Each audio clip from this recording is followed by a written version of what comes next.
Christ revient. Il exprime sa vérité. Lettre numéro 7, PDF 000A. Introduction à la lettre 7. La porte-parole.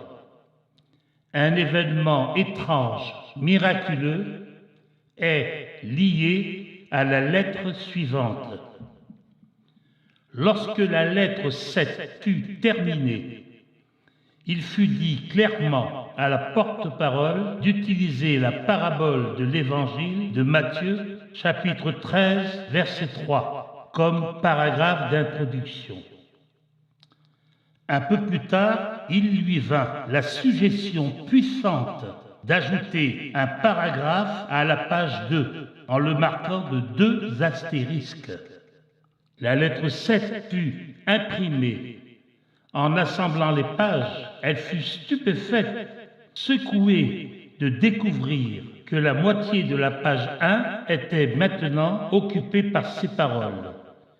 Je suis la vie, la vérité et le chemin, qui n'avaient pas été tapés sur l'ordinateur.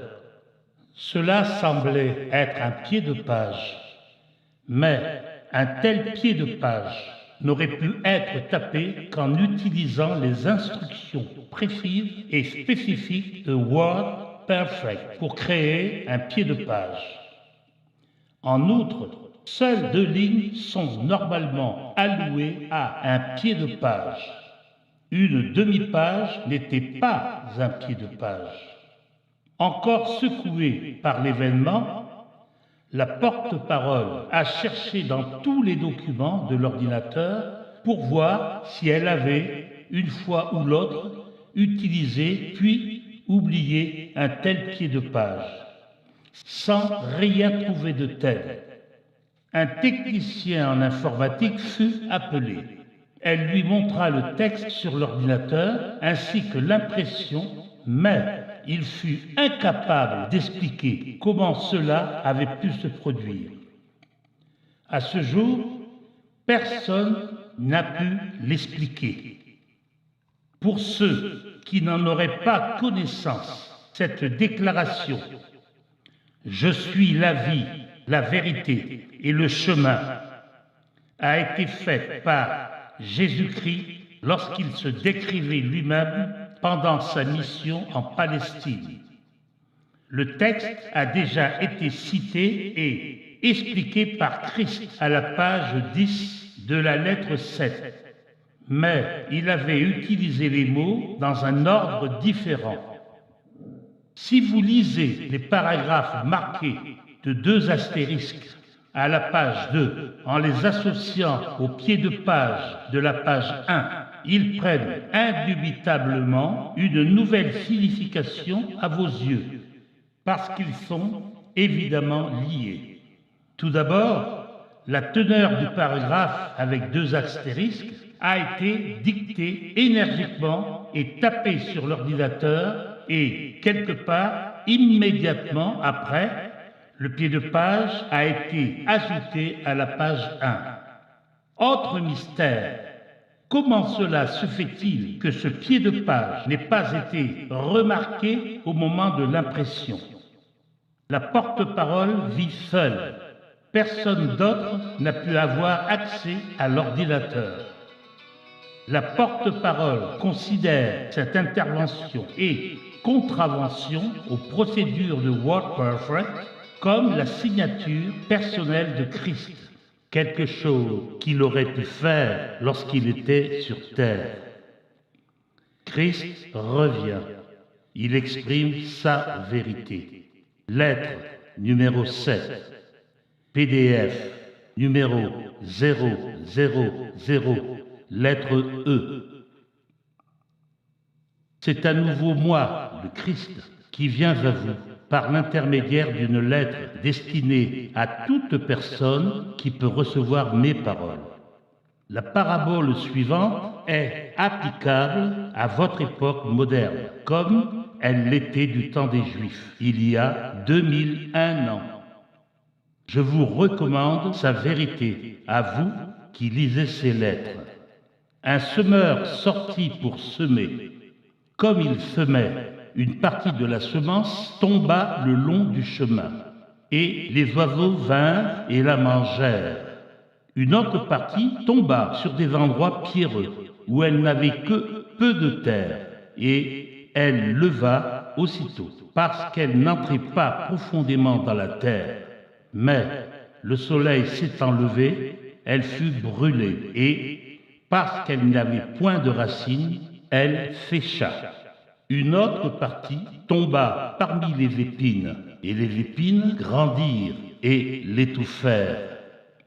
Une autre partie tomba dans la bonne terre et donna du fruit. Un grain en rapporta 100, un autre 60, et un autre 30. Que celui qui a des oreilles entende. Vous donc, écoutez ce que signifie la parabole du semeur. Je suis la vie, la vérité et le chemin. Christ revient. Il exprime sa vérité. Lettre numéro 7. PDF numéro 2. Lorsqu'un homme entend la parole du royaume et ne la comprend pas, le malin vient et enlève ce qui a été semé dans son cœur. C'est celui qui a reçu la semence le long du chemin. Celui qui a reçu la semence dans les endroits pierreux, c'est celui qui entend la parole et qui la reçoit aussitôt avec joie. Mais il n'y a point en lui de racine. Il n'est que pour un temps. Que l'affliction ou la persécution survienne à cause de la parole, il y trouve aussitôt une occasion de chute. Celui qui a reçu la semence parmi les épines, c'est celui qui entend la parole. Mais les soucis de ce monde et la séduction des richesses étouffent en lui cette parole, et elle ne porte pas de fruits. Celui qui a reçu la semence dans la bonne terre, c'est celui qui entend la parole, qui la comprend et qui porte du fruit, en sorte qu'un grain en produit 100, un autre 60 et un autre 30. Matthieu chapitre 13, verset 3. Mon but en partageant cette connaissance de la vérité de l'être avec vous dans ces lettres est de vous permettre de croître dans l'amour et la sagesse spirituelle et de produire les fruits et les bénédictions de cet amour et cette sagesse spirituelle à chaque instant de l'évolution de votre conscience. Je désire ardemment que vous soyez abondamment joyeux. Enfonçons-nous donc ensemble dans le sol humain de votre conscience. Retournons-le, débarrassons-nous des cailloux de désespoir, brisons les mottes de terre d'incompréhension avec une sagesse de plus en plus profonde, arrachons les mauvaises herbes de vos schémas mentaux, émotionnels avec mon aide. Fertilisons votre sol de conscience avec une foi de plus en plus grande. Puis semons des semences de plus en plus belles, nées de vos perceptions spirituelles et votre amour inconditionnel en évolution. Ma joie sera votre joie dans cette entreprise et votre joie s'ajoutera à ma joie. Dans cette unité de but et d'accomplissement, vous sentirez finalement que vous faites véritablement partie de mon esprit et que mon esprit se déverse en vous. De cette manière, nous vivrons l'unité de ceux dont nous avons tous deux tiré notre individualité.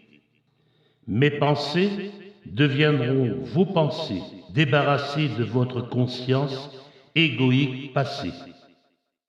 Je décris le processus. le sentier, le long duquel vous allez voyager pour réaliser les désirs les plus sublimes et parfaits de votre cœur. Et ainsi, je vous dis que bien que cette lettre puisse être difficile à accepter au début, et qu'elle requerra du temps et des efforts pour être parfaitement comprise, elle est un lien puissant entre votre conscience et la mienne. Dans mon état transcendant, je peux faire davantage pour vous aider quand vous faites appel à moi que si je devais revenir sur Terre dans un corps physique où vous pourriez me voir avec vos yeux et m'entendre avec vos oreilles, mais où votre compréhension de la vérité de l'être serait peut-être limitée. Dans ce mode de contact avec votre conscience, vous pouvez me recevoir directement dans votre esprit et votre cœur lorsque les conditions préliminaires d'un tel contact sont remplies.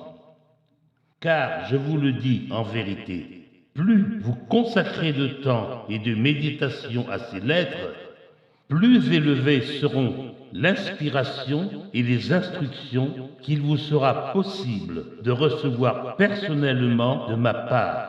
Parce qu'à chaque lecture de ces lettres, vos propres fréquences de conscience s'élèveront de plus en plus vers mes fréquences de conscience spirituelle. Et nous pourrons finalement atteindre un véritable lieu de rencontre de la conscience. Alors, abondants en seront les fruits dans votre vie. Christ revient.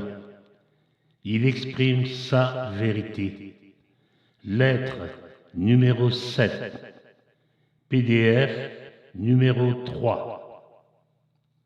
Pour expliquer pourquoi il en est ainsi, je dois vous dire que ma conscience descend à travers de nombreux plans divers de fréquences vibratoires de conscience pour combler les besoins de ceux qui cherchent aide et inspiration. Les nombreux plans différents de conscience que traverse ma conscience sont tous distincts les uns des autres. Chaque niveau de fréquence de conscience crée et se manifeste sous forme de conditions d'existence différentes, puisque les fréquences vibratoires les plus hautes et les plus basses sont produites par les schémas ou formes de conscience spirituelles, mentaux, émotionnels les plus hauts ou les plus bas. Par schéma élevé ou bas, j'entends ceux qui sont les plus proches ou les plus éloignés de l'intention de la conscience divine. Comme vous le savez, chaque fréquence vibratoire des ondes sonores produit sa note et son ton propre, unique et individuel. De façon similaire, les formes de pensée mentale émotionnelles habituelles produisent leurs propres fréquences vibratoires dans la conscience, lesquelles, à leur tour, produisent les conditions extérieures dans lesquelles réside cette conscience. Plus hautes sont les fréquences vibratoires de la conscience, plus belles, harmonieuses, joyeuses et épanouies est la vie de ceux qui résident dans ces fréquences. Plus basses sont les fréquences, plus dures, amères, âpres et misérables est la vie de ceux qui sont en résonance avec de telles fréquences. Leur vie est ponctuée de désastres, de privations et de brutalité. Plus élevée est la fréquence vibratoire de la conscience, plus spirituellement aimants et beaux sont les idéaux, les pensées, l'imagination créatrice et la beauté des couleurs et des formes de vie, car ils s'élèvent en se rapprochant de plus en plus de la dimension de la conscience universelle, où les fréquences deviennent si élevées qu'elles s'égalisent et entrent dans un puissant équilibre. La toute-puissance de la conscience universelle, la source de tout être, l'amour. Par conséquent, comme je l'ai dit précédemment, en tant qu'observateur des besoins individuels et en réponse aux demandes d'aide, ma conscience descend à travers les divers niveaux de conscience existentielle pour atteindre le suppliant sincère, car pour donner des réponses, je dois d'abord recevoir la demande.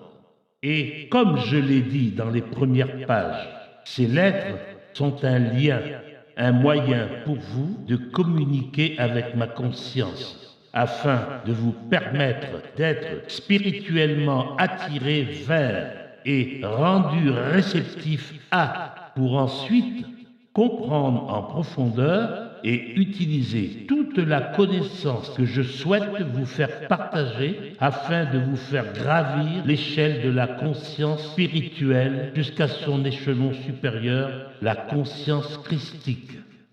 Comme je suis moi-même dans un état d'équilibre presque parfait, j'ai le pouvoir spirituel de la conscience universelle à un degré presque parfait. Je suis pénétré de la nature de la conscience universelle. C'est pourquoi ma conscience tout entière, nonobstant les pensées ou les paroles d'autres personnes, leurs croyances ou non-croyances, leur amour ou leur haine, leur acceptation ou leur rejet de moi, reste celle de pur amour inconditionnel. Elle ne faiblit ni ne change jamais. Mes attitudes sont constamment celles de pur amour, sollicitude et compassion que j'éprouve comme un profond et ardent désir d'élever, de guérir et de faire prospérer. Il est donc parfaitement possible à quelques personnes suffisamment sensibles aux fréquences vibratoires de conscience de devenir conscientes de ma Christ revient. Il exprime sa vérité. Lettre numéro 7. PDF numéro 4. Présence ou de mon amour ou de ma force de vie extraordinaire lorsqu'elles sont dans un état de conscience de quête, de recherche et de prière pour mieux me connaître ou pour évoluer spirituellement. En parlant des fréquences inférieures de conscience qui causent des problèmes sur Terre, vous prendrez conscience de mon acceptation pleine et entière de celles-ci, car elles ne sont qu'une manifestation douloureuse des efforts et des souffrances des gens pendant qu'ils cherchent leur voie vers la lumière de leur source de l'être. Je viens aux hommes, non pour les condamner, mais pour les élever et les fortifier. J'irradie ma conscience christique vers vous en recevant et en conservant votre nom et votre forme spirituelle à l'esprit lorsque vous faites appel à moi pour demander de l'aide. Et selon votre réceptivité et votre liberté vis-à-vis des impulsions magnétiques d'attachement-rejet, un peu de la nature divine de l'être est absorbé par les fréquences vibratoires de votre conscience, lesquelles éprouvent alors une vive sensation d'élévation.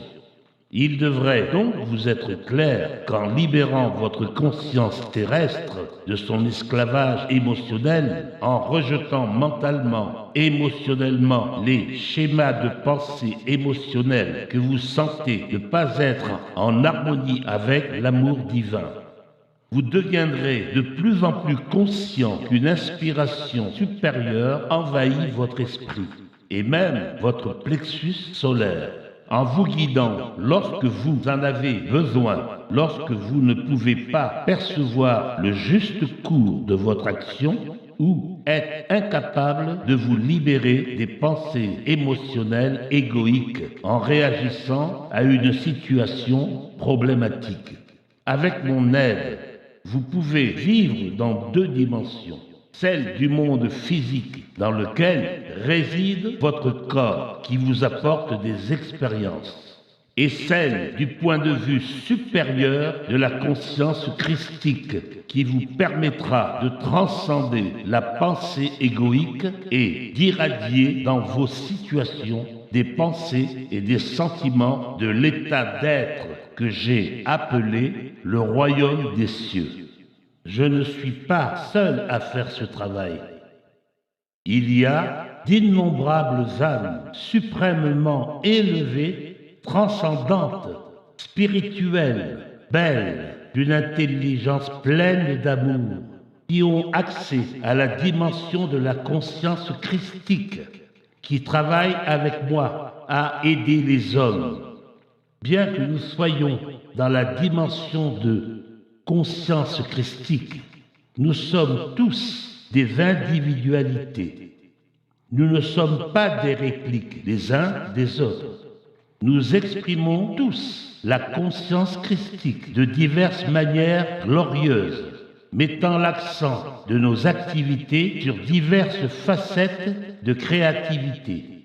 Nous avons une imagination puissante et arrivons à créer et à donner une forme visible et individuelle dans notre dimension à des choses qui dépassent votre compréhension actuelle. Vous entendrez que dans le monde entier, les gens reçoivent de l'inspiration et sont conscients de la présence christique. Mon inspiration irradiée en ce moment dans le monde est reçue par diverses natures et différents esprits. Du fait de leur conditionnement mental antérieur, l'inspiration guidera chaque personne dans une voie différente. Les messages que j'arrive à faire passer dans leur conscience revêtiront divers aspects. Dans certains cas, les messages seront grossièrement déformés par le destinataire qui est psychiquement réceptif mais possède un esprit orthodoxe qui s'agrippe aux sentiers battus, religieux de jadis. Tout message sera interprété selon les croyances dominantes. Tout message qui pourrait contredire les croyances acceptées sera éliminé en hâte de l'esprit et sa paternité attribuée à Satan. C'est pourquoi il n'est possible d'atteindre que l'esprit qui est ouvert et en quête de Christ revient. Il exprime sa vérité. Lettre numéro 7, PDF numéro 5. Vérité plutôt que d'enseignement traditionnel. Vous pouvez être certain, toutefois, que mon message personnel éveillera toujours l'homme au besoin urgent de s'éloigner des croyances limitantes et erronées de tout dogme ou religion institutionnalisée. Le message ouvrira des canaux de conscience conduisant à la croissance de la conscience spirituelle. Cela conduira les gens dans des dimensions de plus en plus élevées de pensée céleste, opposées aux concepts matérialistes et humains. Cela leur fournira une appréciation plus vivante de la vraie nature de votre source d'être et de l'univers dans lequel vous vivez présentement. J'ai prophétisé lorsque j'étais sur Terre qu'un jour viendrait où je reviendrai sous forme de éclair de lumière traversant le ciel d'est en ouest. C'était une description graphique de la manière dont je travaille actuellement. Peut-être, après le paragraphe précédent, accepterez-vous que la foudre frappe le monde entier d'une telle manière qu'elle atteint ceux qui aspirent ardemment à mon retour.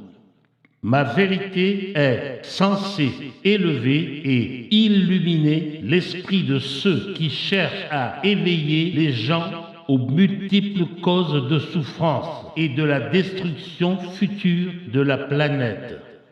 D'innombrables vieilles âmes agissent avec altruisme de centaines de manières différentes pour soulager la souffrance des gens dans le besoin, vouant toute leur énergie, leur temps, leur position terrestre à la promotion de l'amour pour la nature, pour les animaux, leur bien-être et leur protection et pour la santé future de la planète elle-même.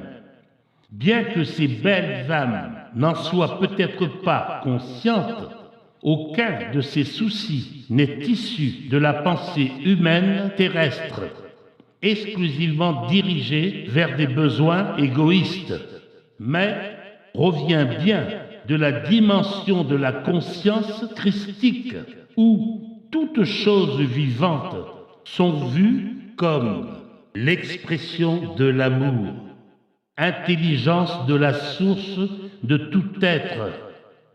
Dans cette lettre, j'aimerais expliquer clairement que je viens par l'intermédiaire de ces paroles pour aider les gens réceptifs de toutes couches de la société, du laboureur au général, de l'employé au président, à travailler entièrement à partir du point de vue de l'amour.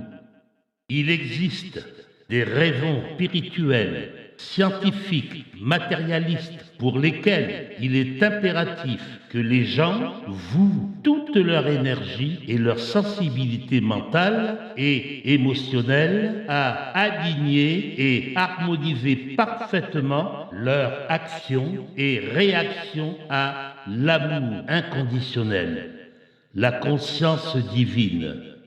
Demeurer dans l'état planétaire de conscience tel qu'il existe en ce moment sur Terre, c'est demeurer éternellement sur la pente descendante qui mène aux innombrables maladies, malheurs, désastres et souffrances les plus profondes. Les hommes et les femmes peuvent vivre dans deux dimensions de l'existence dans votre monde, soit exclusivement au niveau des réflexes égoïques qui sont les forces directrices de et derrière tous les phénomènes quotidiens que comprend l'expérience humaine quotidienne, soit mentalement, émotionnellement, en suspens dans la conscience divine, pendant que leur corps vit encore sur le plan terrestre.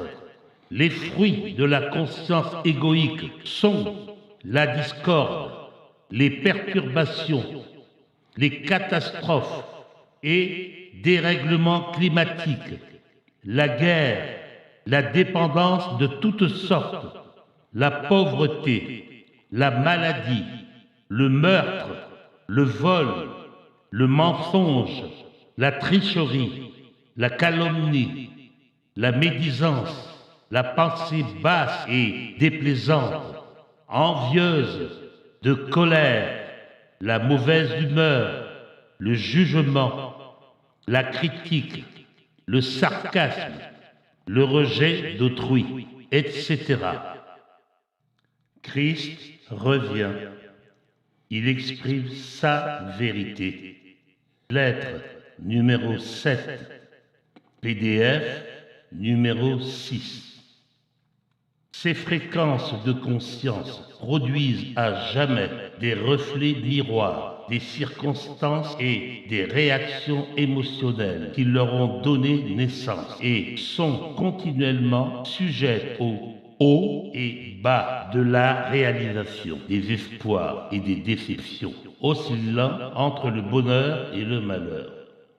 Ceux qui, par la prière, la méditation, l'autodiscipline et la détermination arrivent à purifier leur conscience égoïque et à élever en définissant et en entretenant des pensées de plus en plus sincères et aimantes envers autrui et le monde en général, gravissent progressivement en conscience les degrés des fréquences vibratoires du royaume de la conscience divine, le royaume des cieux, où ils vivent confortablement et à l'aise, en harmonie avec les lois universelles de l'existence.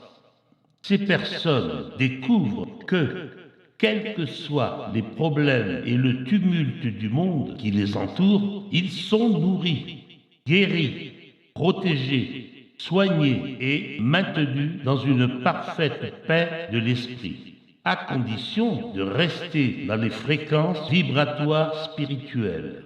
Si elles se laissent attirer dans des différents égoïsmes et dans un quelconque état humain négatif impliquant l'un des attributs de l'ego, la paix disparaît brutalement et elle se trouve piégée dans les fréquences vibratoires de conscience dont se nourrissent les fréquences de conscience des personnes de leur environnement.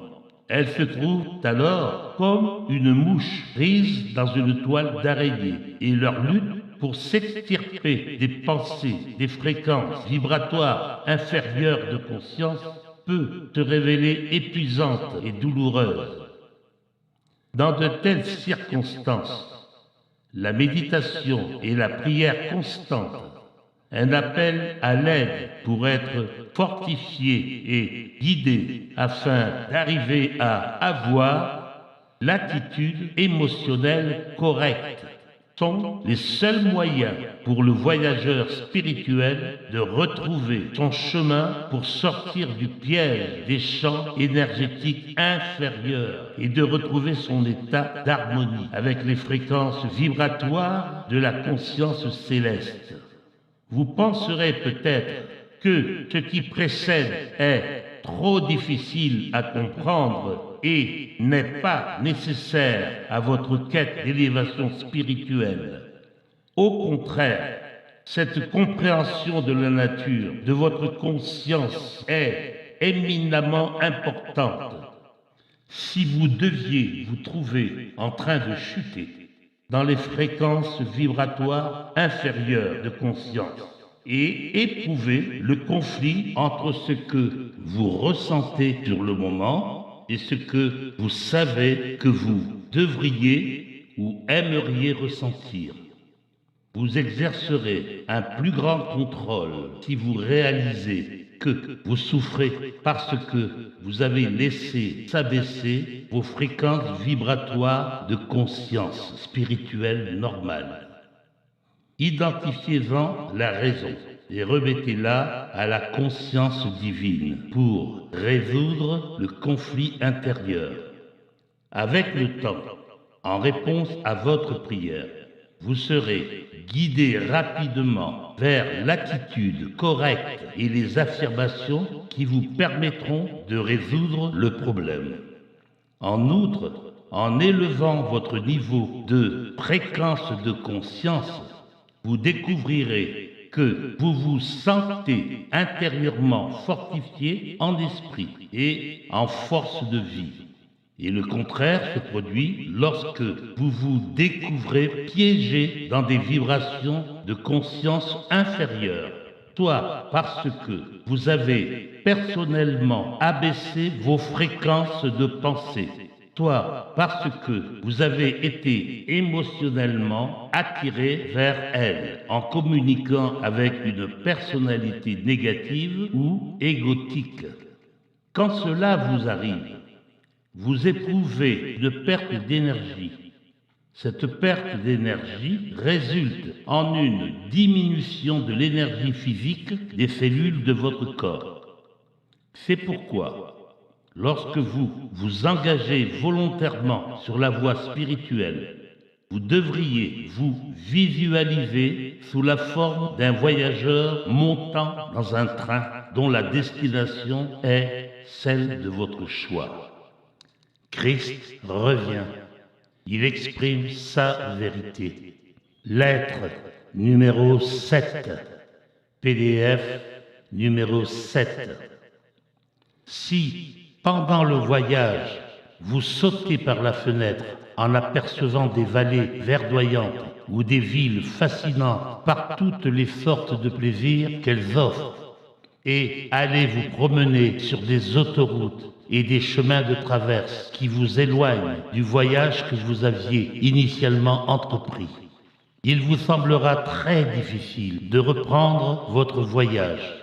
Il vous faudra tout d'abord passer par la purification des énergies de conscience inférieures que vous avez absorbées pendant vos escapades vers d'autres domaines d'intérêt. Cela peut vous prendre beaucoup de temps et il vous faudrait passer par de nouvelles expériences douloureuses pour être en mesure de passer à nouveau par la purification nécessaire de votre conscience.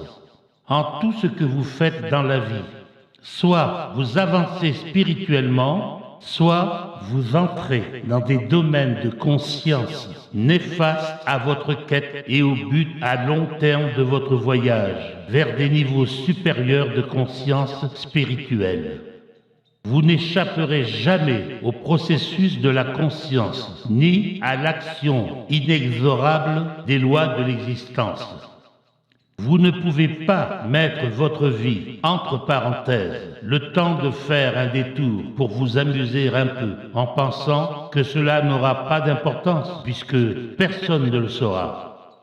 Quoi que vous fassiez, il s'agit d'un acte en conscience et quoi que ce soit, favorable à votre bien-être ou contraire à votre bien suprême, cela aura des répercussions de même nature.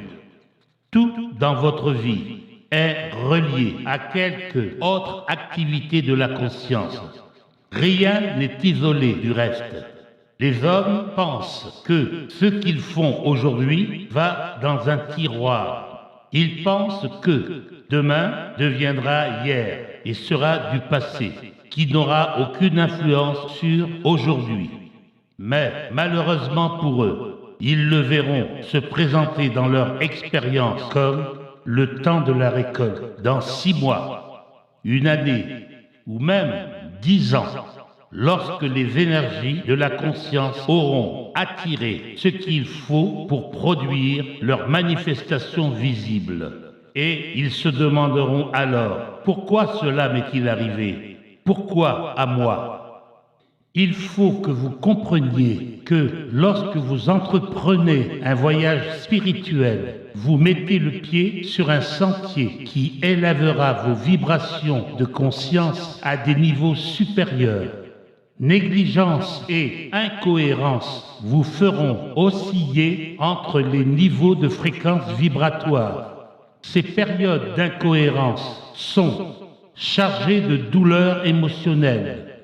Pendant que vous oscillez, l'élan originel d'énergie spirituelle qui élevait alors votre vision spirituelle disparaît et vous finirez par vous plaindre qu'il vous est difficile de revenir à la prière et à la méditation. Il est difficile de rétablir le contact avec la conscience divine que vous aviez réussi à établir avant de faire quelques escapades agréables qui vous a fait abaisser vos fréquences de conscience. De cette manière, en vous abandonnant à des impulsions irrésistibles, vous vous rendez la vie difficile. Vous marchez sur un sentier plus rocailleux. En même temps, les réflexes qui habitent votre conscience indiquent que certains domaines de votre conscience humaine ont besoin d'être raffinés. Ces réflexes deviennent les moyens nécessaires de vous apprendre quelques leçons importantes. En vérité, nul ne peut parcourir la voie étroite menant au royaume des cieux et y rester sans dévier ou sans s'en écarter avant d'avoir expérimenté à fond les fruits de ses impulsions secrètes. En expérimentant à fond tout ce qu'elles ont à leur offrir, les hommes finissent par comprendre clairement qu'il s'agit de séductions fallacieuses qui ne valent pas la peine et les efforts inouïs qu'il faut pour revenir sur le sentier spirituel. Ce n'est que lorsque l'on a cédé aux impulsions profondément enracinées et que les résultats en ont été imprimés dans la conscience, que l'on peut choisir mentalement ou émotionnellement de vivre délibérément à un niveau spirituel plus. Christ revient. Il exprime sa vérité. Lettre numéro 7, PDF numéro 8. Élevé. Lorsque cette décision finale est prise de manière positive et décisive, ces impulsions sont alors effacées de la conscience. Mais je dois vous dire que lorsque vous faites vraiment le choix de vivre votre vie à un niveau spirituel supérieur, vous n'êtes pas forcément arrivé au bout de vos problèmes. Dans l'ignorance de ce qui est réel et fallacieux dans la spiritualité supérieure, vous pourriez vous trouver attiré par divers cultes qui vous conduiront dans un nouveau désert sans fin. Moi, le Christ, je viens par l'intermédiaire de ces lettres vous montrer comment choisir les buts suprêmes de votre existence humaine et la vraie destination finale de votre voyage en train. Dans votre quête spirituelle, vous êtes comme celui à qui l'on présente de nombreux catalogues de voyages magnifiquement colorés, décrivant les plaisirs et le luxe de divers lieux de vacances exotiques, où vous pourrez vous relaxer et récupérer vos forces.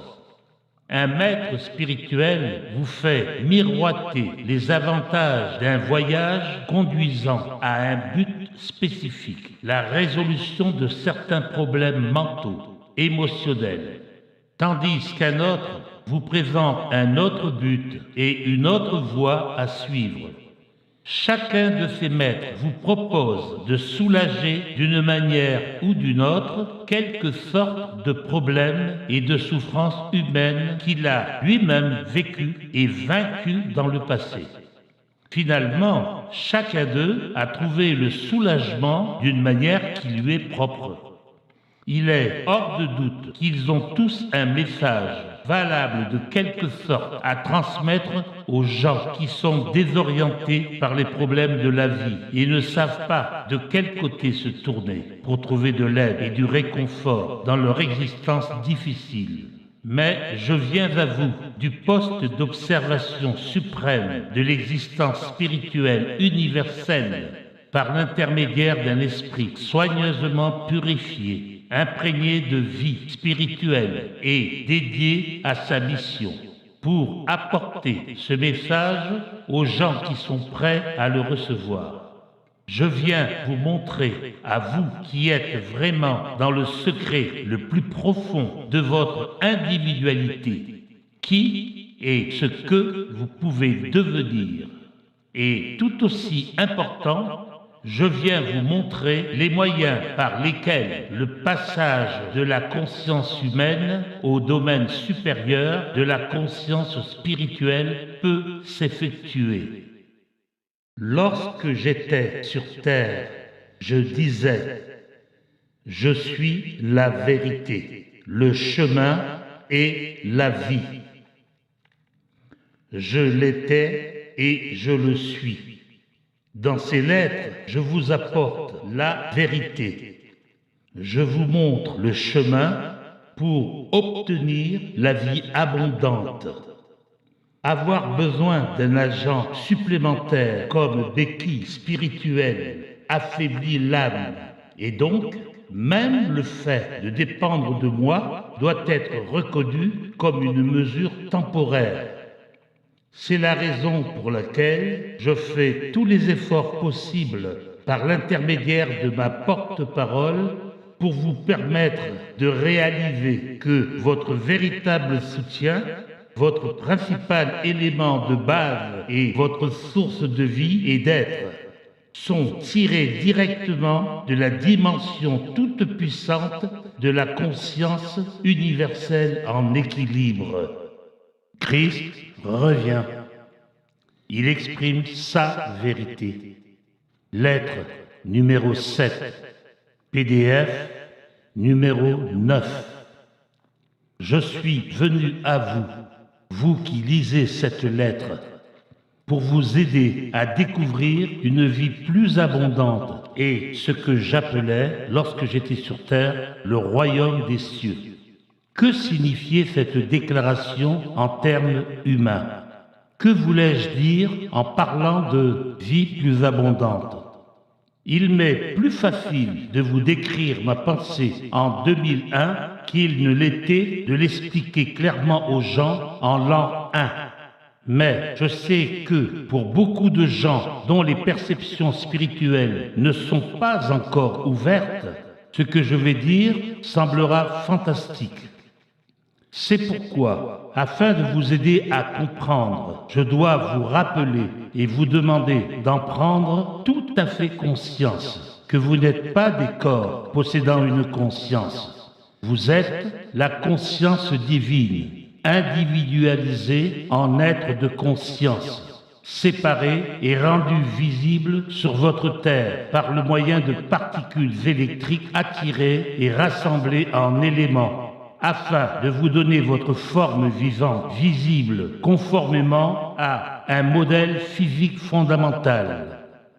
Pour comprendre la vérité de l'existence et les origines de votre physicalité, il vous faut faire des efforts quotidiens pour vous débarrasser de la perception terrestre et humaine limitée selon laquelle le corps reçoit son existence, est conçu et se développe entièrement et seulement selon des lois physiques, scientifiques immuables.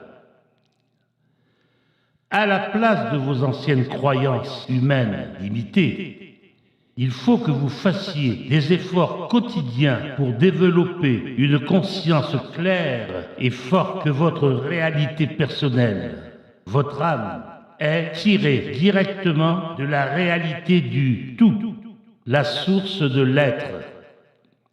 Votre corps physique, lui aussi, tire la vie de la réalité du tout au moment de la conception. Mais il est aussi influencé par le plan initial de fréquences vibratoires de conscience de ceux qui l'ont conçu. Il est de plus en plus comprimé et encapsulé au fur et à mesure que passent les années par les impulsions magnétiques émotionnelles d'attraction-rejet qui contrôlent la conscience humaine. Qu'entends-je par là? Ce que je vais vous dire a des implications énormes sur l'avenir de l'humanité. C'est-à-dire, si ceux d'entre vous qui en sont capables font tous les efforts possibles pour le comprendre. En fait, la façon dont vous envisagez ces lettres va déterminer le cours de votre vie future. Elles vous feront comprendre la différence entre le fait de rester bloqué dans vos paramètres actuels de fréquence vibratoire de conscience et celui d'accéder progressivement à des niveaux supérieurs de conscience et produire des enfants qui bénéficieront de la mise en pratique de la connaissance que je vais vous donner.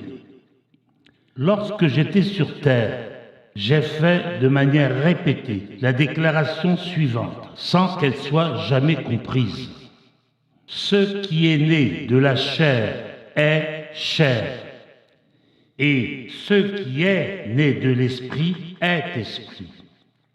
Je voulais dire par là que certaines personnes ont une capacité spirituelle naturelle de revenir à la fréquence originelle de conscience spirituelle, émotionnelle, dans laquelle ils ont été conçus, et peuvent plus tard renaître, c'est-à-dire assumer une nouvelle conscience spirituelle, mentale, de la même fréquence vibratoire spirituelle que la conception, pour ensuite vivre, évoluer et travailler à partir de celle-ci. Christ revient. Il exprime sa vérité. Lettre numéro 7, PDF numéro 10. La fréquence originelle de conscience spirituelle, émotionnelle de la conception deviendra la plateforme à partir de laquelle s'effectuera le parcours spirituel de l'enfant. Ceux qui ont été conçus uniquement par désir charnel sensuel trouvent difficile de percevoir une quelconque vérité au-delà de l'évidence de leur oui, leur vue, leur toucher et leur odorat. Si vous doutez de ce qui précède, arrêtez-vous et réfléchissez aux principes immuables de l'existence. Toute création est conscience rendue visible. Toute chose vivante ne pense et n'agit que selon le niveau de conscience spirituelle ou égoïque dans lequel elle réside. Avant que la conception n'ait lieu, le spermatozoïde est imprégné de la conscience totale du mâle, le futur père, et l'ovule est imprégné de la conscience totale de la femelle, la future mère. Pendant le rapport sexuel, des changements se produisent dans la conscience mentale, émotionnelle de l'homme et de la femme. Il se peut qu'ils ressentent un amour plus profond, de la tendresse et le besoin d'exprimer leur désir de rapprochement et d'harmonie de l'esprit. C'est là une union spirituelle, physique véritable. Autrement, lorsque leur désir d'union mutuelle se transforme en un désir de plus en plus puissant d'autosatisfaction, cela devient une activité de l'ego qui ne récolte que des réactions égoïques. Cependant, quel que soit l'état de conscience des participants dans l'acte d'union, leur conscience du désir d'atteindre l'orgasme final pousse et force les organes physiques à bouger à un rythme produisant de l'énergie physique, psychique qui monte progressivement jusqu'au cerveau en créant un élan de plus en plus fort d'énergie vibratoire pour atteindre un sommet entre délire et délice, éclatant dans une brève explosion extatique d'accomplissement glorieux. Après quoi vient le relâchement et une redescente progressive à la conscience humaine. Au moment exact du délire, plaisir, la conscience humaine s'élève jusqu'à toucher la force de vie divine qui enflamme le spermatozoïde chez l'homme et l'ovule chez la femme. La conception peut n'avoir pas lieu et spermatozoïde et ovule retournent alors à la conscience physique normale. Quand une conception a lieu, le spermatozoïde pénètre dans l'ovule et ils s'unissent dans les vibrations suprêmes de la vie divine, en une fusion spirituelle et physique. En unité de conscience, ils montent eux aussi dans leur propre moment d'équilibre et de joie pour devenir un dans la vie divine même, aussi bien que dans la conscience humaine père-mère. Ce moment d'union de conscience a lieu dans la dimension suprême de la conscience de vie divine et est un moment d'exultation et de joie inimaginable, car les deux éléments du mâle et de la femelle sont à nouveau conjoints, unis et mélangés dans l'équilibre pour devenir un et produire un enfant. Ce moment d'union est la reconstitution du retour d'une personne à l'extase glorieuse et ineffable de la conscience divine, de l'équilibre universel. Lorsque le rapport sexuel est suscité par l'amour pur et sincère entre l'homme et la femme, la conscience humaine unie monte pendant le rapport à des niveaux de plus en plus élevés de fréquences vibratoires de conscience, jusqu'à ce qu'elle soit saisie dans les fréquences vibratoires de la conscience d'intelligence, amour divin. Un tel enfant conçu dans de telles circonstances est né de l'esprit. Les amants savent quand ils aiment vraiment et ils se rapprochent l'un de l'autre avec une tendresse et un amour pur, parce qu'un tel rapport sexuel est un moment d'union de l'esprit, des émotions et du Christ revient. Il exprime sa vérité. Lettre numéro 7, PDF numéro 11.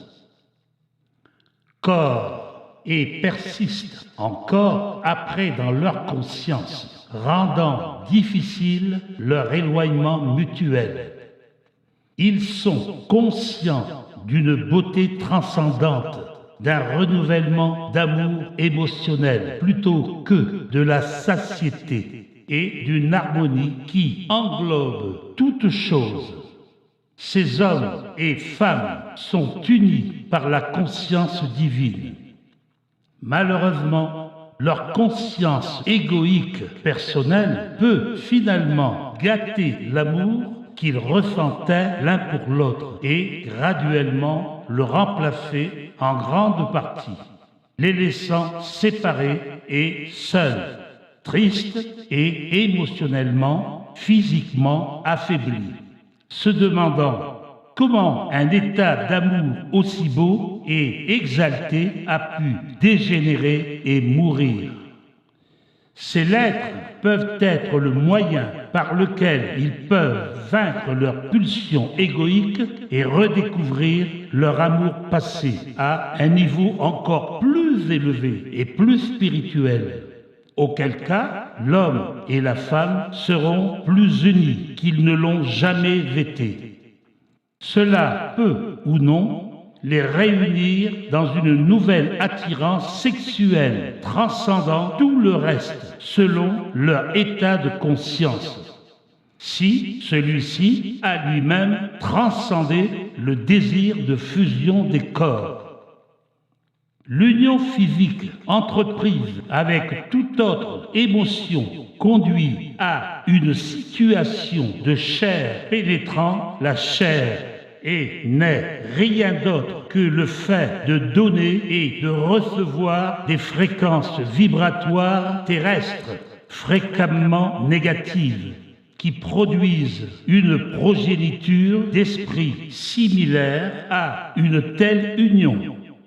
Même si un enfant n'est pas conçu, un tel rapport sexuel est préjudiciable aux deux partenaires puisqu'il y a échange et absorption mutuelle d'énergie, de conscience dans le corps qui, si celle-ci est négative, hostile ou critique, peut causer des dommages réciproques.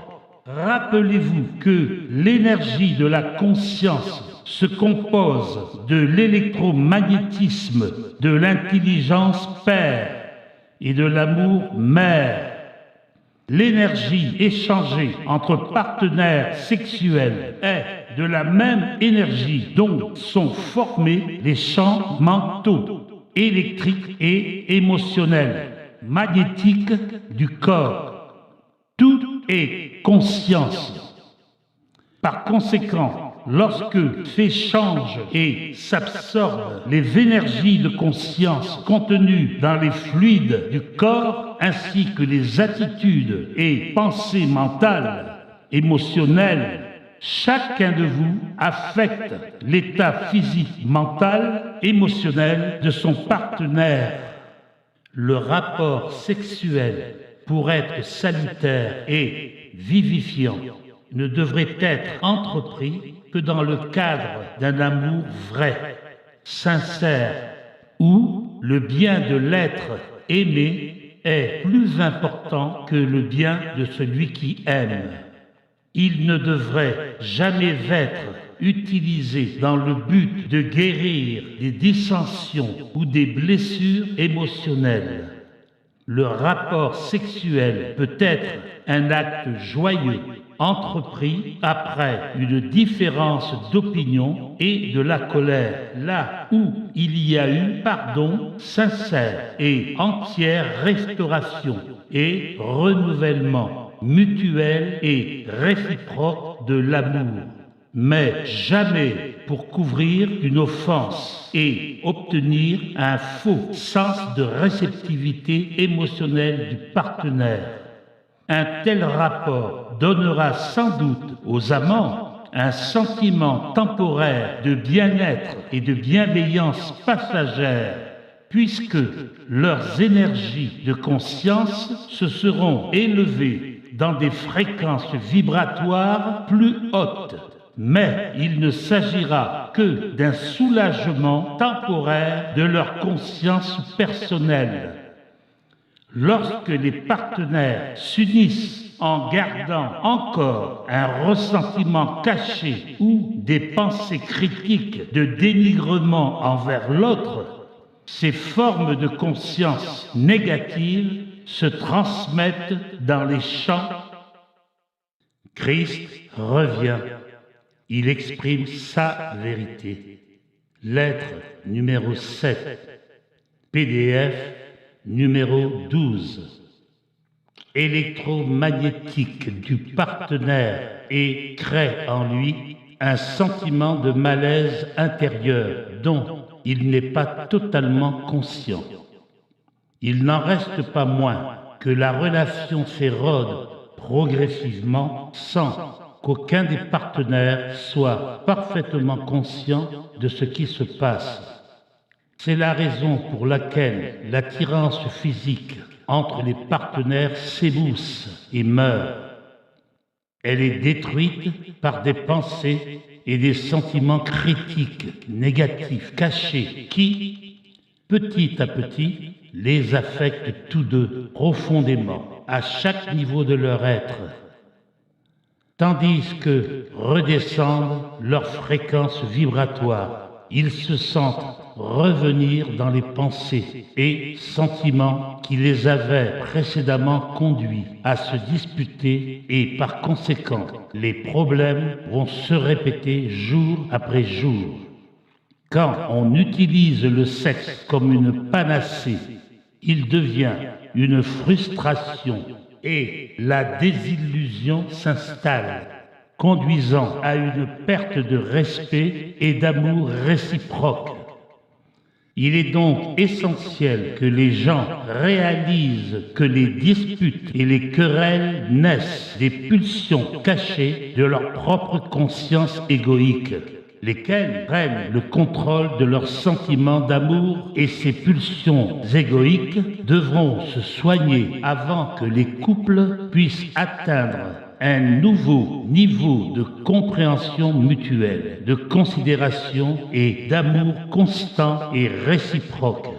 Et non seulement cela, mais l'état de conscience des partenaires finit par affecter leur environnement, leurs conditions de vie et le succès ou l'échec de leur vie quotidienne.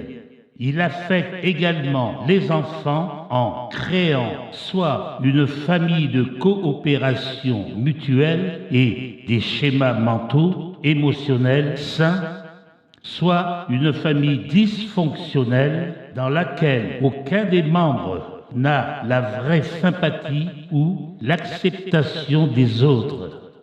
On pourrait dire que les conditions de réussite ou de dysfonctionnement de la famille naissent uniquement du caractère inné de ses membres et de la manière dont ils se comportent quotidiennement dans leurs rôles respectifs.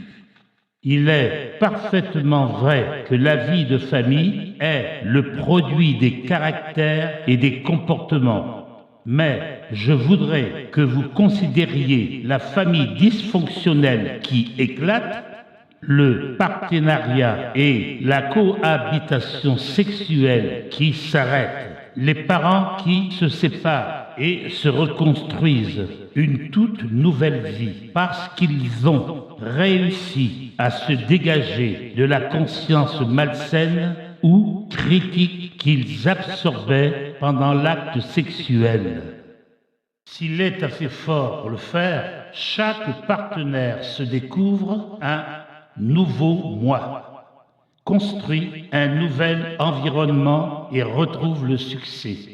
Cependant, les partenaires qui vivent un véritable amour réciproque en tenant compte ensemble de leurs désirs mutuels, donnant et recevant de manière équilibrée, offrant leur soutien émotionnel lorsqu'il est nécessaire ou un avis affectueux et non un conseil. Lorsqu'il leur est demandé, trouveront que la famille est soudée par l'absorption réciproque des énergies de conscience dynamique. À la lumière des paragraphes précédents, on peut maintenant comprendre qu'il ne devrait jamais y avoir un sentiment de grief, d'hostilité cachée, de mépris ou de dénigrement avant l'acte sexuel. Tout sentiment de ce genre doit être complètement résolu avant que reprenne la sexualité. Dans une relation où la discussion et la liberté de parole sont considérées comme normales, chaque partenaire devrait résister à l'acte d'amour sexuel tant que n'est pas reconstitué un amour mutuel puissant et réactif et que la conscience des deux partenaires n'est pas dans un état de pur équilibre. En ce qui concerne le viol, il s'agit là de l'acte le plus odieux vis-à-vis d'autrui et il s'attirera son juste retour à un moment ou un autre dans le futur. Il procède d'une conscience égoïque. Christ revient. Il exprime sa vérité. Lettre numéro 7. PDF numéro 13. Particulièrement corrompu et altéré. Les fréquences vibratoires de conscience de telles personnes sont si basses et pesantes qu'elles sont autodestructives. Jadis, on sermonnait et on enseignait continuellement les gens. Dans les pays occidentaux, les 10 commandements étaient justement présentés comme étant les vrais fondements d'une culture civilisée et humanisée, qui enseignait le contrôle de soi et était facilement acceptable pour toutes les religions du monde. Aujourd'hui, avec le renforcement de la conscience égoïque due à l'influence de l'industrie du spectacle et des médias, ce sont les désirs égoïques qui sont aux commandes. Il faut aussi que vous compreniez et acceptiez que les énergies de la conscience sont des énergies aussi réelles et actives que les énergies de la chaleur et du son. Tout comme les ondes sonores peuvent pénétrer certaines substances, les énergies de la conscience d'une personne infectent, tel un virus, les énergies de conscience d'un autre esprit, de leur propre tendance brutale. Ces énergies ne sont peut-être pas exprimées exactement de la même manière que le violeur, mais soyez assurés que les énergies de conscience transmises implantent vraiment une nouvelle idée ou un nouveau sentiment dans un être innocent. Vos scientifiques ne sont pas prêts à croire en la télépathie, mais la télépathie est une réalité de la vie. Bien qu'une activité consciente, obtuse, puisse être tellement centrée sur elle-même qu'elle ne reconnaît pas que de nouvelles impulsions sont nées dans l'esprit de quelqu'un d'autre. Je n'en dirai pas plus sur ce sujet. sauf d'avertir ceux qui occupent des positions d'autorité dans l'Église, dans la loi ou dans le gouvernement, qui mentent à leurs responsabilités envers les gens en cette période critique. Ils finiront par percevoir l'énormité de leur manque de comportement moral pendant qu'ils exerçaient leurs tâches terrestres. Ils sentiront retomber sur leur propre vie l'empreinte des vies de ceux qui ont été lésés et détruits à cause de leur négligence morale. Toute action a ses répercussions similaires. Peut-être réalisez-vous maintenant pourquoi la tendance sexuelle actuelle du monde cause les situations les plus désastreuses dans le monde entier. Pour que vous compreniez parfaitement ce dont je parle, j'aimerais que vous vous efforciez de visualiser et de réaliser que la nature de la divine conscience de l'équilibre universel est une puissance infinie, puisque l'équilibre harmonie naît de la contrainte égale entre les impulsions universelles, masculines et féminines, de l'intelligence et de l'amour, de la volonté d'expérimenter et de la volonté de rester consentant, du désir d'être actif et du désir de retenir et de maintenir le statu quo afin d'établir des liens et de la stabilité. Ces impulsions primitives de l'être, comme je l'ai expliqué dans la lettre numéro 4, sont la réalité qui donne vie, forme, structure et existence à toute chose visible. Cette dimension est un état de beauté, de joie, d'harmonie, de ravissement extatique, de révérence, d'intelligence, d'amour. C'est exactement ce que peut démontrer la Terre, mais à une échelle qui dépasse votre conception la plus extrême. Christ revient. Il exprime sa vérité. Lettre numéro 7, PDF numéro 14. Essayez de faire entrer dans votre conscience la signification des 2 paragraphes précédents. Le fait de comprendre et d'en faire la signification tout à fait vôtre changera toute votre façon de voir vos origines divines et de l'existence elle-même. Dans les paragraphes directement ci-dessus, je vous décris la nature et l'essence de la vie qui entre en action dans le spermatozoïde et l'ovule lorsqu'ils s'unissent pour donner forme à un enfant. Voilà votre vérité, votre réalité, votre âme, votre psyché, votre état d'être le plus profond. Instinctivement, vous en êtes conscient. Le bébé est la personnification de la joie qu'il exprime pendant qu'il développe sa conscience de ses relations et de son environnement. Surgit de la source profonde de la vie divine qui l'a fait se développer cellule par cellule conformément aux instructions génétiques jusqu'à sa forme présente.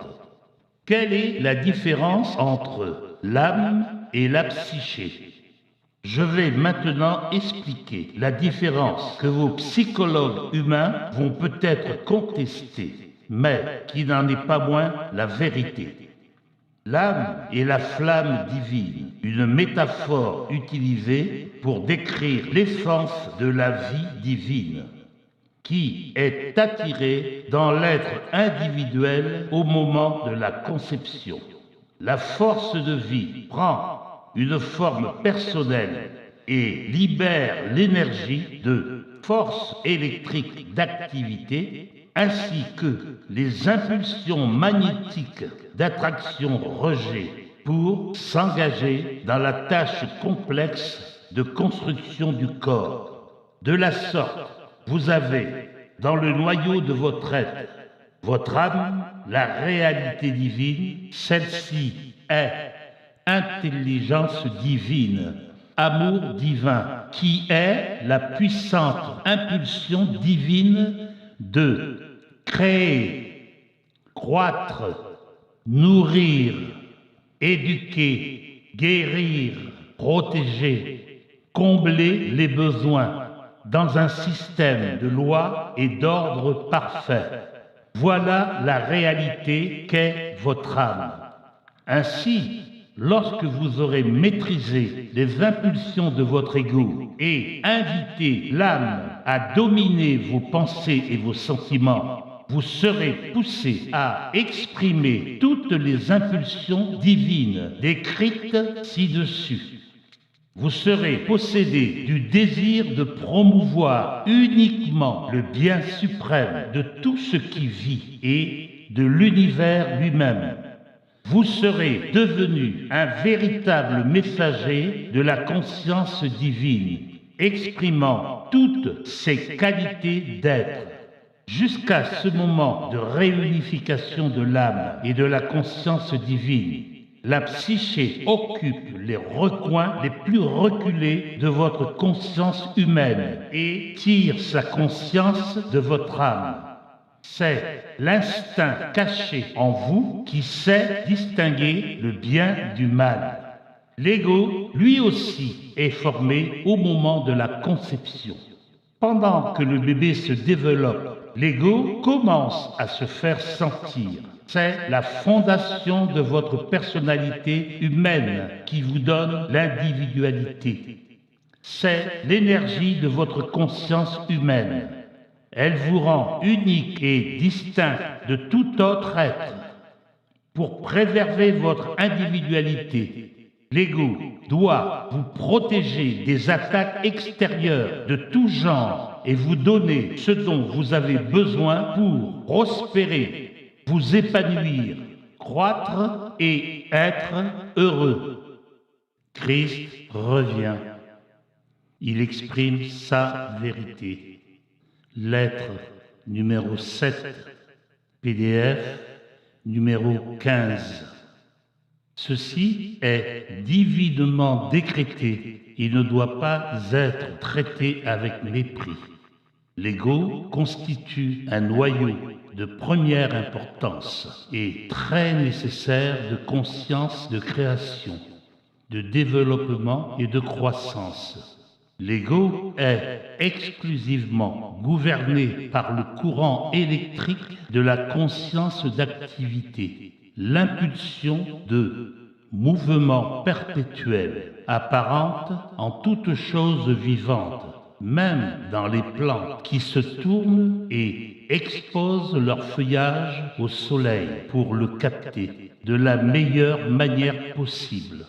C'est là un mouvement conçu dans le champ électrique de mouvement perpétuel et dans le champ émotionnel d'attraction-désir, dans la conscience de la plante, afin de lui permettre de croître et de jouir de la chaleur du soleil.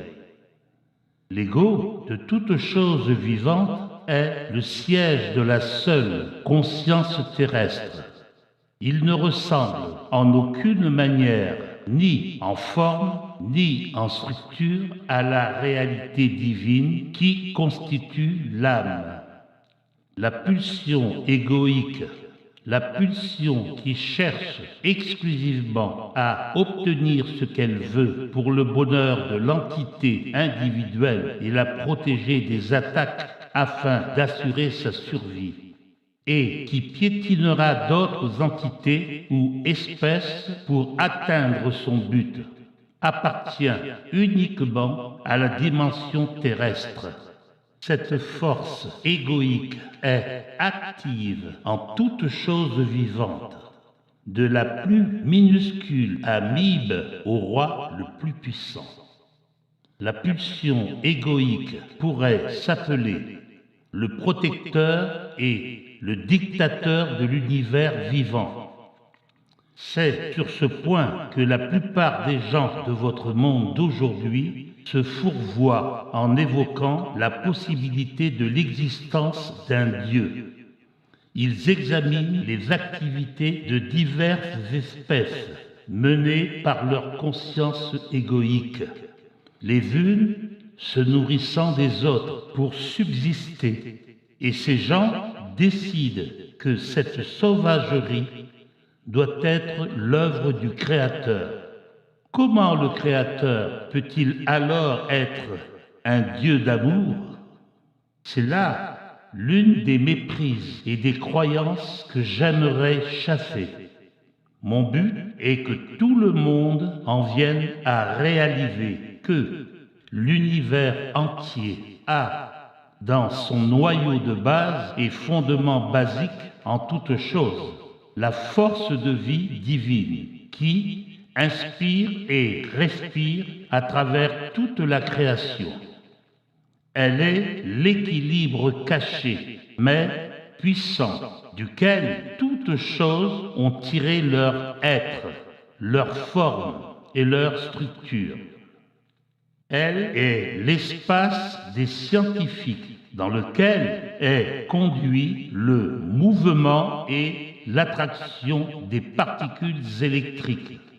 Elle est le terrain de l'existence à la fois impénétrable et à jamais inconnaissable, et aussi la source cachée de toute substance, de toute chose dans l'univers. L'ego est l'outil de la créativité divine, permettant de produire l'individualité à partir de l'unité de son être propre. Ce que je vais dire sera fortement contesté par vos scientifiques. Néanmoins, je vais me référer aux âmes des êtres terrestres, dont l'intellect est suffisamment évolué pour en débattre et décider d'une ligne de conduite, et qui, même avec une compréhension partielle, répondent intuitivement et intelligemment à ce qui se produit dans leur environnement. Ces entités de toutes les espèces les plus avancées sont les génies de leur race. Ne jugez pas du développement intérieur d'aucune espèce, humaine ou autre, à leur corps physique extérieur. Toutes choses vivantes sont individualisées à partir de la même vie divine. Certaines psychés sont capables, grâce à leurs champs mentaux, émotionnels, de plus en plus spiritualisés, de scruter à travers la conscience égoïque et d'accomplir des actes de bonté et de... Christ revient. Il exprime sa vérité. Lettre numéro 7, PDF numéro 16. Sollicitudes qui ne peuvent procéder que des impulsions de l'âme tirées de la réalité divine. C'est pourquoi il faut accorder le plus grand respect et la plus grande considération à toutes les choses vivantes. Là où l'espèce a évolué au point de formuler des idées et des pensées claires et à les exprimer en sons et en mots, et où le développement spirituel de la psyché réussit à pénétrer la conscience égoïque. La psyché commence à se poser des questions. La vie, n'est-ce que cela? Quel est le but de notre vie? Etc. Lorsque cela se produit, l'âme commence à imprimer la psyché d'un besoin urgent de se tourner vers sa source d'être qu'elle fait instinctivement exister et être sa vraie demeure et son lieu de repos. Le désir caché mais permanent de l'âme de se réunir à sa source d'être peut maintenant être ressenti par la psyché. S'il existe des personnes qui n'atteignent jamais ce développement vital au cours de leur vie, c'est parce que leurs processus mentaux, émotionnels, égoïques sont si puissamment tournés vers l'exercice de l'intelligence et de la raison que lorsqu'on leur pose des questions telles que « Comment la vie a-t-elle commencé ? Dieu existe-t-il ? Comment un univers aussi merveilleux a-t-il été conçu et créé ?» L'ego du non-chercheur et mécréant n'est conscient que de sa propre omnipotence et se met en tête de réfuter toute existence d'une dimension supérieure de laquelle la Terre aurait pu prendre forme. Il renie la voix de l'âme relayée par la psyché et à chaque argument s'enfonce encore un peu plus dans les perceptions du monde matériel et visible qui représente sa seule sécurité. L'âme reste alors emprisonnée dans les chaînes mentales, émotionnelles, électriques, magnétiques de l'ego et l'esprit humain reste convaincu que l'âme n'existe pas, que la dimension terrestre de l'existence et la force vitale physique sont les seules réalités. Si l'esprit de telle personne est déterminé à rejeter tout murmure inspiré par la psyché, l'âme, le corps souffre de maladies mineures. Les relations seront tendues et la vie sera en général stressante. Une maladie peut s'en suivre. C'est dû au fait qu'une telle personne ne puise que sur les ressources d'énergie limitées qu'elle tire de la nourriture qu'elle met dans sa bouche. Cette énergie procède d'un processus chimique et non de la source de toute vie. Tout en tirant votre vie, tout d'abord de la réalité divine qui vous a donné l'existence, vous tirez aussi votre énergie physique de votre nourriture et des processus digestifs qui fabriquent des enzymes pour transformer la nourriture en une forme utilisable qui nourrit les cellules physiques de tout votre corps et de votre esprit. Voilà quelle est la vie du corps. Beaucoup de gens vivent et meurent en puisant exclusivement dans l'énergie provenant de leur processus physique. La sorte et la quantité d'énergie puisée dans les processus physiques sont fortement influencées par les champs mentaux, électriques et émotionnels, magnétiques de l'entité vivante. Ces champs électriques et magnétiques qui entourent toute chose vivante, depuis l'amibe jusqu'à l'éléphant et l'être humain, sont les radiations personnelles de force de vie en provenance de l'âme, combinées avec les radiations de conscience, connaissance personnelle de l'activité, de mouvement perpétuel, mental, électrique de l'entité et de ses impulsions émotionnelles, magnétiques, d'attraction-répulsion. Ces champs électromagnétiques sont profondément affectés par toutes les pensées et sentiments qui traversent l'esprit et les émotions de l'entité. À leur tour, les champs, Christ revient. Il exprime sa vérité. Lettre numéro 7, PDF numéro 17. Affectent profondément les processus physiques du corps. Ils améliorent ou détériorent la santé du corps selon l'état de conscience de la personne, soit en harmonie avec les radiations de force de vie, de l'intelligence, amour divin, soit en conflit avec elle du fait de pulsions égoïstes. Une entité malheureuse dépérit et meurt.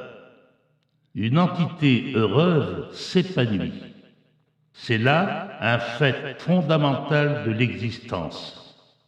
En dernière analyse, chaque entité vivante se nourrit de son état intérieur de contentement ou de frustration. On peut constater la vérité de cette déclaration dans le développement physique et de la conscience d'un bébé. Un enfant satisfait et heureux s'épanouit, rit facilement, est rempli de joie. Le contact avec une mère aimante accroît le bien-être de l'enfant.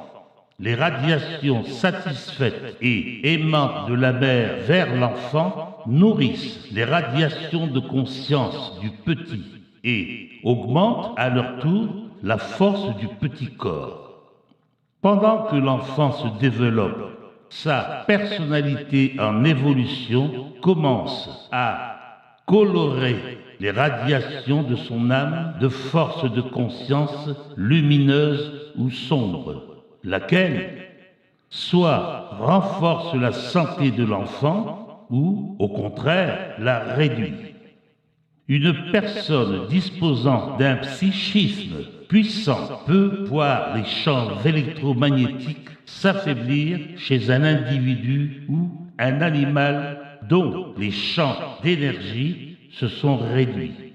Bien que, dans le même temps, ni l'individu ni l'animal ne manifestent de maladie physique. Il peut se passer un jour ou deux avant que le corps lui-même commence à manifester la diminution de l'énergie de conscience sous quelque forme d'épuisement ou de maladie. Il y a sur Terre des gens qui ont développé des instruments permettant d'enregistrer ce phénomène et dans les années à venir, ce sera une méthode reconnue de diagnostic et de traitement d'affections imminentes. En outre, avec l'évolution de la technologie, de la connaissance scientifico-spirituelle, l'état mental, émotionnel, exact, responsable de l'épuisement physique sera d'abord révélé sous hypnose et enregistré électroniquement en fréquence de vibration sur des écrans. Ceci sera suivi d'une investigation électronique décrivant les fréquences vibratoires des diverses parties du corps sur des écrans similaires. Ce procédé impliquera des changements de couleur, car chaque schéma de conscience se manifeste d'abord aussi bien en fréquence vibratoire qu'en couleur. En comparant les fréquences vibratoires mentales, émotionnelles et les fréquences vibratoires des parties du corps, on pourra localiser l'organe privé d'énergie, ainsi que la cause mentale émotionnelle. Les psychiatres ne fouilleront plus dans les expériences passées, investiguant, classifiant, produisant des rapports au sujet des origines ou des causes probables des désordres mentaux, émotionnels, physiques, puis fournissant des prescriptions intellectuelles pour les combattre. La vérité sur l'état spirituel de l'homme intérieur sera clairement révélée et représentera une base sûre pour les instructions spirituelles et le travail mental de méditation à faire pour permettre aux malades de recouvrer la santé, la vitalité, de nouvelles perspectives et de nouveaux buts, ainsi qu'une capacité plus grande d'amour inconditionnel. Naturellement, on n'utilisera plus de médicaments pour élever les radiations de conscience du patient, puisque c'est la diminution de vie divine, d'énergie de l'âme, qui est responsable de la maladie. On lui expliquera comment élever délibérément et systématiquement les fréquences de vibration de la partie. Christ revient. Il exprime sa vérité. Lettre numéro 7, PDF numéro 18. Du corps affecté et comment traiter les circonstances personnelles ayant causé le malaise psychologique et la diminution de l'énergie de l'âme. Le patient sera aussi aidé considérablement par un influx d'énergie divine par les mains de ceux qui sont de véritables canaux de pure vie spirituelle. Avec ces procédés de revitalisation, de nouvelles perceptions et le contrôle des pulsions égoïques, la condition physique s'améliorera rapidement, en quelques jours, sinon immédiatement. Cependant, en lisant ces lettres, vous pouvez commencer à effectuer votre propre guérison. Dans votre auto-traitement, ces instructions concernant la réalité divine qui donne l'existence seront prépondérantes, ainsi que la juste manière de vous y syntoniser et d'attirer la vie divine dans le processus de guérison.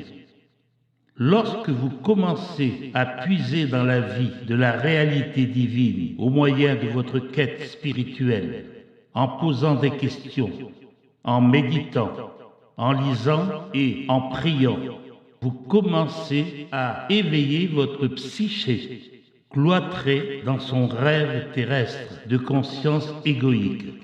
Vous attirez dans votre esprit et vos émotions la nature de la réalité divine elle-même. Tout ce qui traverse votre esprit et vos émotions se transmet au champ magnétique qui vous entoure. Ceci contribue à votre force. Lorsque vos champs magnétiques sont énergétisés par la puissance que vous tirez de la réalité divine, la puissance se retransmet alors dans votre corps physique en assainissant chacun de vos organes et en dissipant progressivement toute dysfonction.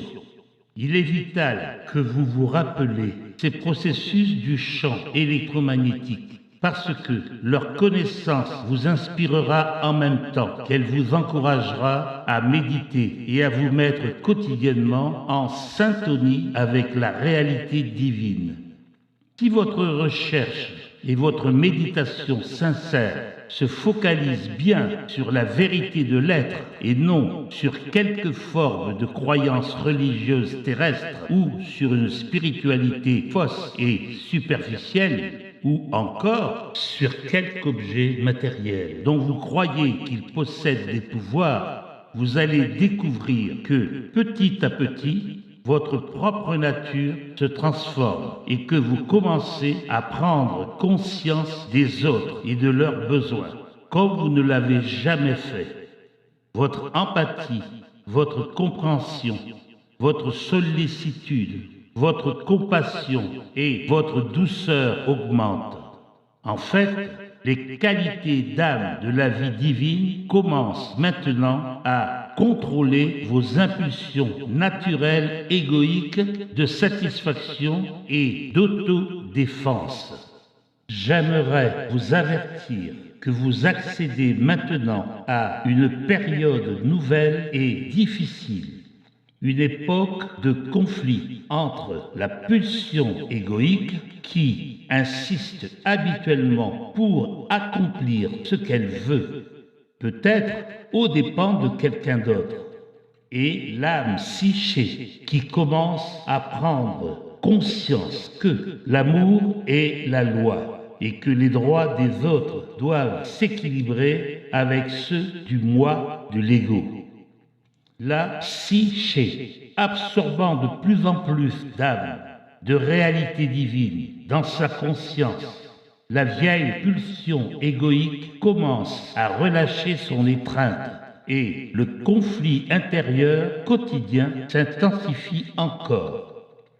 La psyché âme, travaillant maintenant à travers l'esprit et le cœur, découvre qu'elle équilibre les besoins des autres contre la validité de ses propres besoins.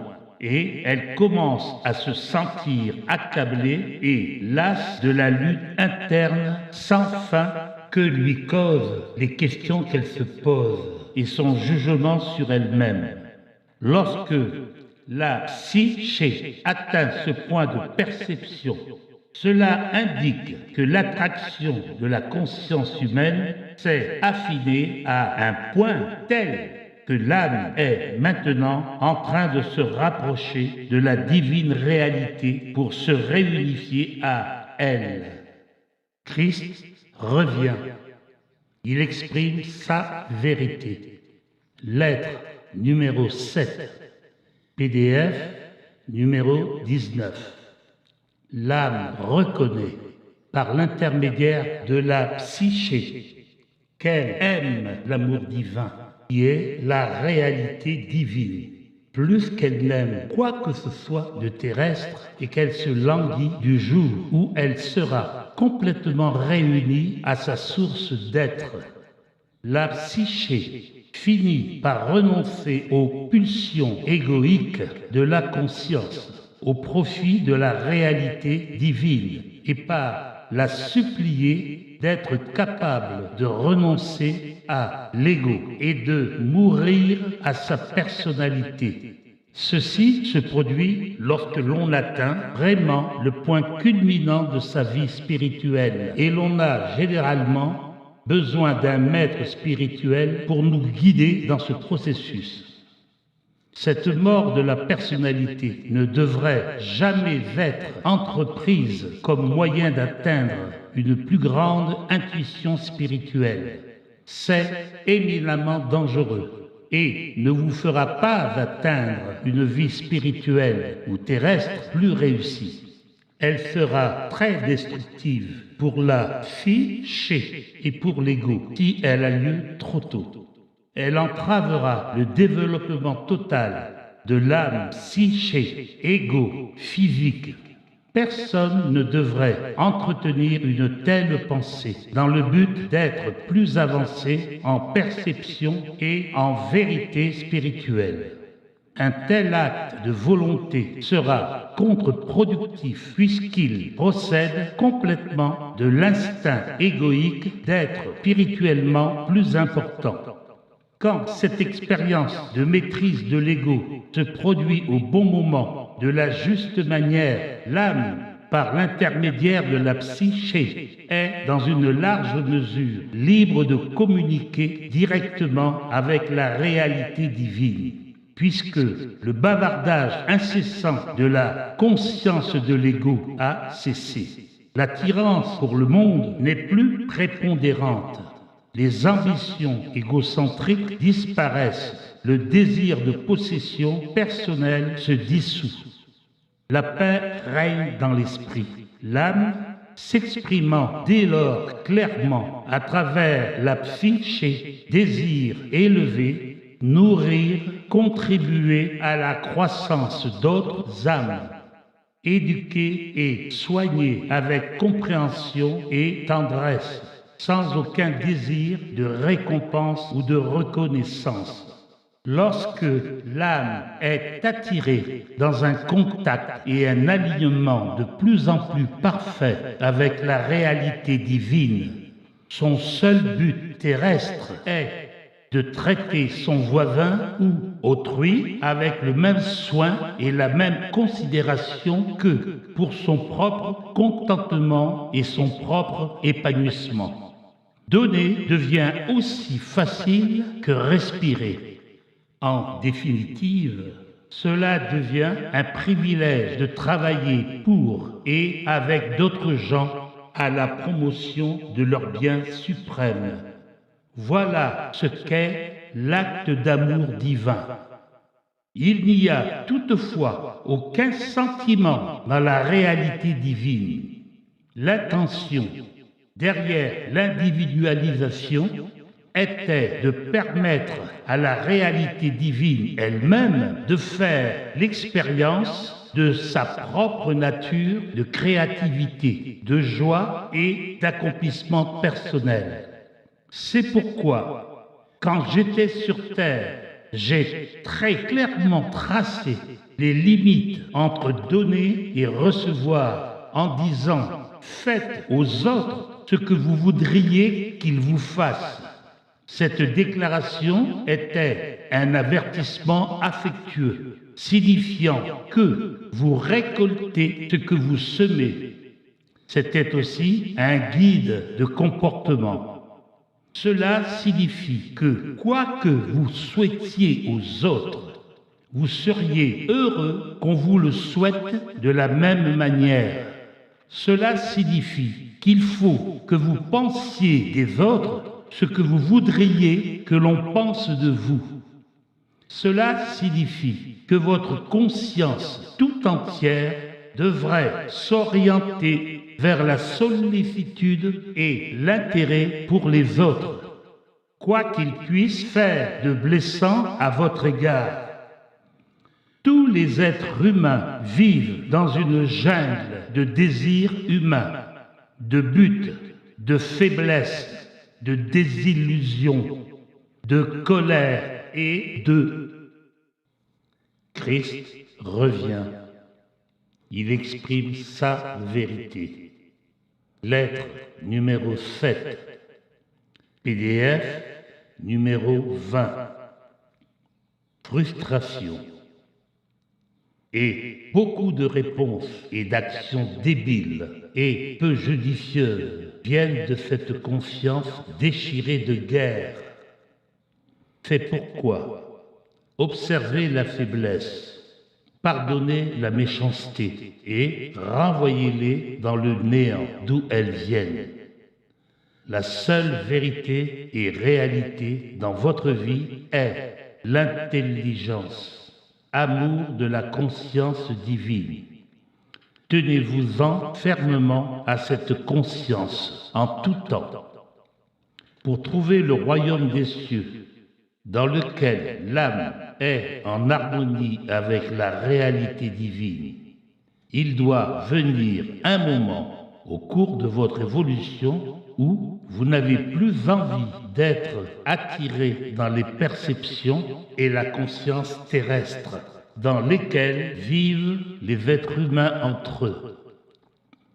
Votre désir le plus cher est de vous retirer complètement et de vous concentrer sur la transmission à autrui de votre propre contact avec la réalité divine. Veillez à ne pas imposer votre voie spirituelle aux autres, qu'ils soient eux-mêmes sur le sentier spirituel ou non. En même temps, vous devez préserver votre propre sérénité en ne permettant pas à autrui de profiter de votre bonne nature. Vous devez clairement marquer vos limites entre le juste et le faux. Prévenir l'égoïsme des autres qui envahit votre intimité et qui pourrait détruire votre paix de l'esprit. Pour la garantir, il n'est nul besoin de laisser votre conscience égoïque exercer à nouveau sa domination. Vous pouvez protéger votre intimité de manière pacifique. Vous avez reçu l'intelligence nécessaire pour réaliser cet objectif nécessaire avec le degré le plus élevé d'amour.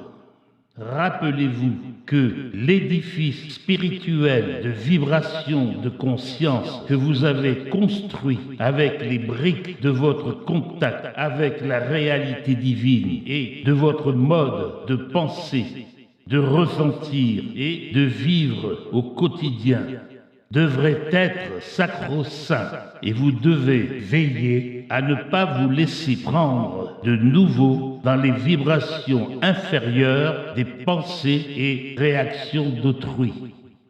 En tout temps, votre but suprême sur Terre est de promouvoir le bien suprême, terrestre et spirituel, de toute autre entité vivante, humaine ou plus basse sur l'échelle de l'évolution. Non, en descendant au niveau vibratoire de ceux qui sont dans le besoin, mais en vous tournant vers eux et en leur offrant la sagesse qui vous a permis d'accéder à votre sanctuaire, votre saint des saints en esprit, en émotion et en condition de vie, pour autant qu'existe une volonté d'écouter et d'accepter. Dans le cas contraire, gardez votre paix. La sympathie et la compassion devraient être détachées. L'empathie vous mettra à genoux et embrouillera vos vibrations de conscience spirituelle dans le niveau vibratoire humain. Cela pourrait créer des conflits là où vous ne vouliez sincèrement qu'élever et guérir. Évitez-la, car elle diminuera vos énergies et vous fera échouer dans vos buts spirituels. L'amour pur ne s'occupe que d'élévation et d'évolution spirituelle, de guérison et d'accession au royaume des cieux.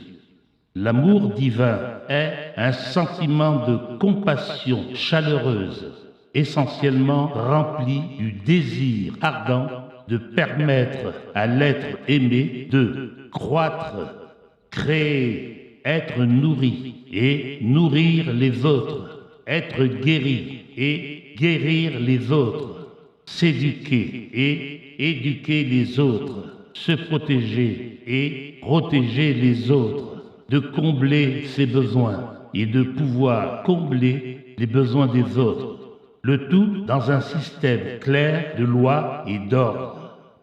Voilà ce qu'est l'amour divin, la loi en action. Christ revient, il exprime sa vérité. Lettre numéro 7, PDF numéro 21. Lorsque votre objectif suprême devient l'objectif divin en action, l'ego, le noyau de votre individualité, est alors contrôlé par votre âme.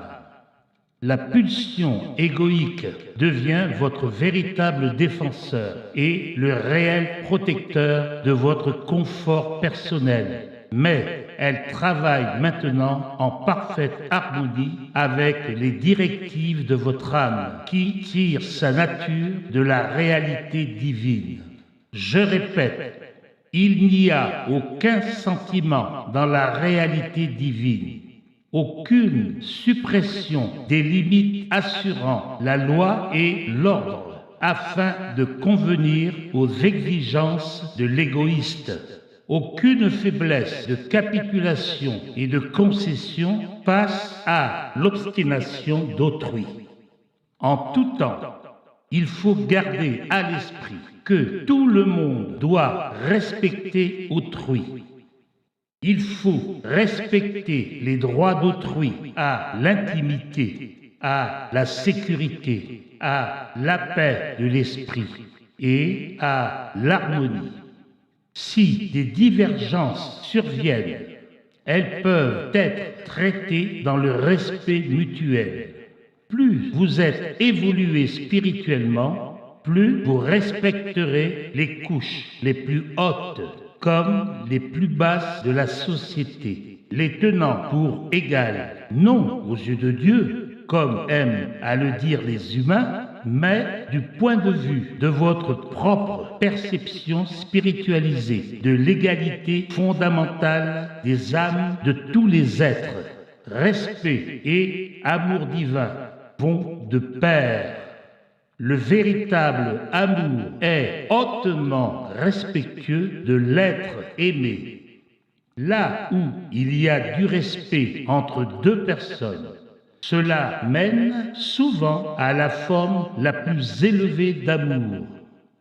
Si vous avez trouvé cette lettre difficile à accepter, rappelez-vous que l'esprit humain est limité dans sa compréhension des dimensions qui dépassent le plan terrestre. Ne laissez pas le raisonnement de l'ego vous retenir d'effectuer votre voyage de l'âme.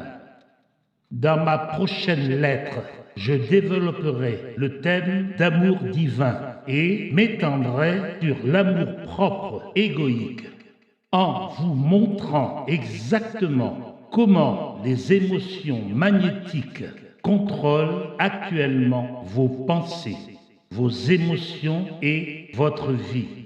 Je soulignerai les choses que vous pouvez faire pour les surmonter et finalement les dissoudre en les éliminant de votre conscience.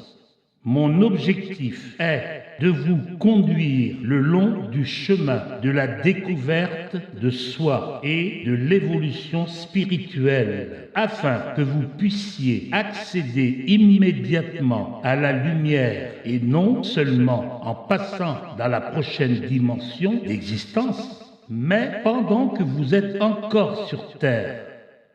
Pour le moment, vous vivez dans une existence brumeuse, accablante, au lieu de vivre consciemment dans la conscience divine, en y pénétrant et en lui permettant d'infiltrer et de réjouir votre pensée et vos expériences de vie. Sachez que ma conscience christique est en tout temps avec vous et que vous pouvez avoir un accès immédiat à moi lorsque vous appelez. Que ceci vous soit un réconfort, mais non une béquille.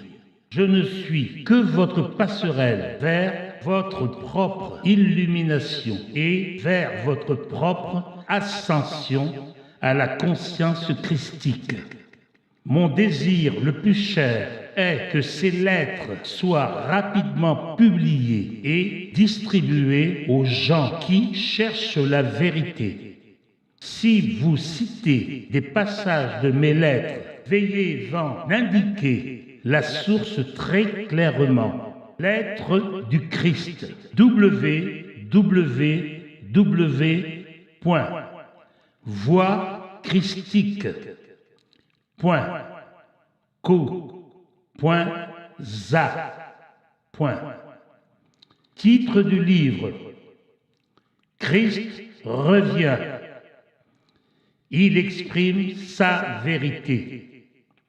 Christ's letter, www.christway.co.za.